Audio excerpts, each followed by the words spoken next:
क्या हो अगर गवर्नमेंट्स इंडिया के सारे जंगल्स अमीर लोग को बेच दे, तो इससे अर्थ और उसके इन्वायरमेंट का क्या होगा। चलिए हम इस वीडियो में डिस्कस करते हैं। गवर्नमेंट्स जंगल को कभी ना कभी किसी इंडस्ट्री को बेच चुकी है।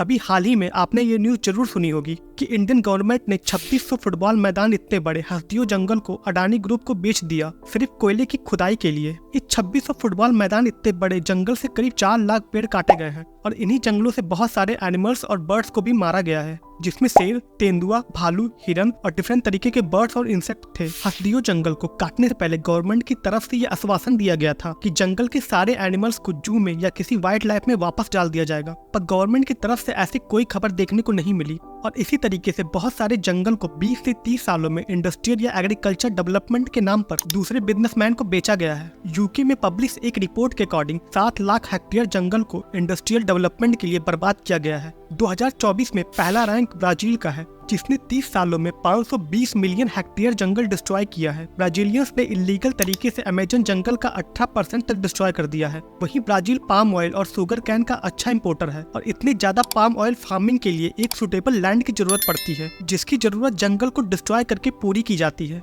सो एग्रीकल्चर और पॉपुलेशन ग्रोथ जंगल काटने के लिए बहुत बड़ा रीजन है। अभी इंडिया वर्ल्ड पॉपुलेशन रैंक पर नंबर 1 पर है और अगर 50 सालों में पॉपुलेशन को कंट्रोल नहीं किया गया तो शायद इंडिया को भी नए आने वाले पॉपुलेशन के लिए जंगल काटने पड़ जाएं। और इसकी सबसे बड़ी संभावनाएं हमें बैंगलोर में देखने को मिलती है कि किस तरीके से बैंगलोर में नेचुरल रिसोर्सेज जैसे झीलों और जंगलों को डिस्ट्रॉय करके बिल्डिंग में बदला गया है। जहां बैंगलोर में 30 साल पहले 181 झीलें थे, वहीं बिल्डर्स द्वारा अवैध रूप से नेचुरल रिसोर्सेज डिस्ट्रॉय करने के कारण सिर्फ 25 से भी कम झीलें बची हुई हैं। और इन्हीं कंक्रीट की बिल्डिंग की वजह से बारिश का पानी जमीन के अंदर नहीं जा पाता और बैंगलोर में 30 साल बाद वाटर क्राइसिस देखने को मिलती है। जब ह्यूमन सिविलाइजेशन अपने ग्रीड के कारण नेचर को डिस्ट्रॉय करता है तो इसे इतना भी आइडिया नहीं होता कि आने वाले समय में इसके कितने बड़े दुष्परिणाम देखने को मिल सकते हैं। जैसे इस साल हुआ 2024 में गर्मियों के दिन टेम्परेचर 45 से 50 डिग्री सेंटीग्रेड पहुंच गया था, जिसमें काफी जगह जंगलों में आग लग गई थी। कितनी नदियां और तालाबें सूख गईं और कितने एनिमल्स, फिश और इंसेक्ट इन गर्मियों की वजह से मारे गए।